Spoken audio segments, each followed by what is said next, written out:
In 2025, paying rent in the United States feels less like participating in a normal part of adult life and more like starring in your own high-stakes reality show called Will I Make It to the First of the Month? Because rents are now so astronomically high that even working full-time feels like trying to fill a swimming pool with a teaspoon. And I'm not talking about luxury penthouses or waterfront apartments here. I'm talking about run-of-the-mill, average-sized, nothing special places that just a few years ago would have been considered reasonable, but now cost so much you'd think they came with a personal butler, a champagne fountain, and a rooftop petting zoo. The national median rent is hovering around $2,000 a month, and in big cities like New York, Los Angeles, San Francisco, and Miami, it's closer to $3,500 to $5,000 for a one-bedroom, which is mind-blowing when you realize that in the 1990s, that same money could have gotten you a mortgage payment on a four-bedroom suburban house with a yard big enough to host an entire family reunion. And it's not just that rents are high, they're growing faster than wages, with income still crawling forward like it's sucking molasses while landlords are raising rents like they're trying to win a speed climbing competition. And sure, people say just move somewhere cheaper, but cheaper now means slightly less outrageous. Like instead of paying $2,800 for a one-bedroom in Chicago, you pay $2,000 in Cleveland, but still wonder why you're broke after paying rent, because even in smaller cities and towns, landlords have been steadily jacking up prices, often blaming inflation, property taxes, or market conditions, which sounds like a polite way of saying because we can, and for young Americans especially, this means rent eats 40 to 50% of their income, leaving barely enough for groceries, utilities, and the occasional $8 oat milk latte they cling to for sanity.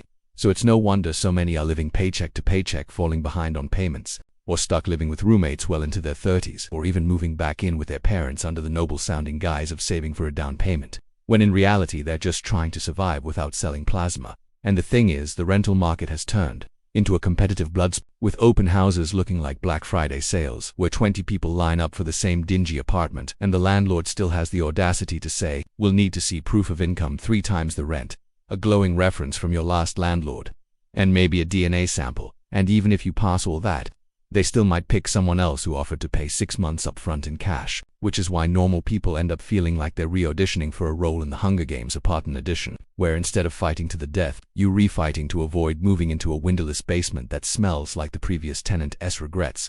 And while all this is happening, politicians make speeches about affordable housing like they're re-announcing the cure for the common cold. Except nothing changes, zoning laws stay outdated, and big investors keep buying up entire apartment buildings just to flip them or hike rents, because housing has shifted from being a basic need to being one of the most lucrative investment assets in America.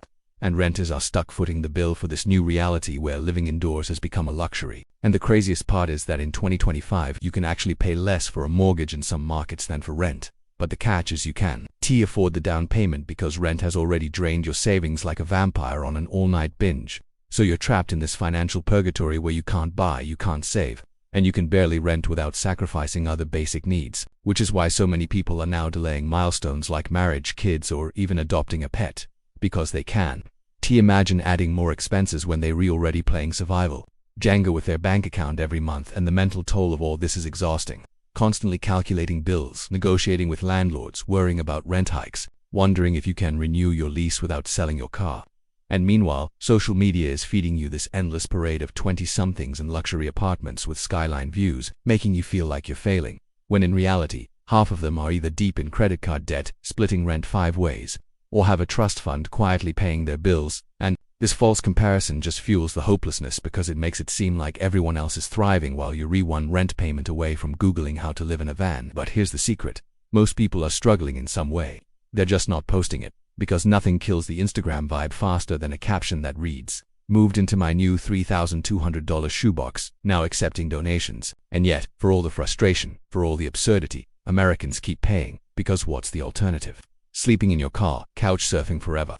Moving to the middle of nowhere where rent is cheaper but the job market is basically 3 gas stations and a Dollar General. It's a no-win situation for millions, and the landlords know it, which is why they keep raising rents every year like clockwork, because no matter how high they go, someone will find a way to pay, even if it means skipping other bills, picking up a second job, or temporarily cutting luxuries like fresh vegetables, because in America in 2025, paying rent isn't just a necessity, it's a monthly miracle. And the wild part is that we've gotten so used to it that people barely question it anymore. They just joke about it like gallows humor, saying things like, "Hey, at least I have 4 walls and a roof," while secretly wondering how much longer they can keep this up. But here's the truth. The system isn't broken, it's working exactly as designed. just not for you. So until something fundamentally changes in housing policy, wages, or the way we view real estate, the cost of rent will keep climbing, renters will keep struggling, and surviving the American rental market will keep feeling less like adulthood and more like a never-ending endurance test where the prize for winning is getting to do it all again next month.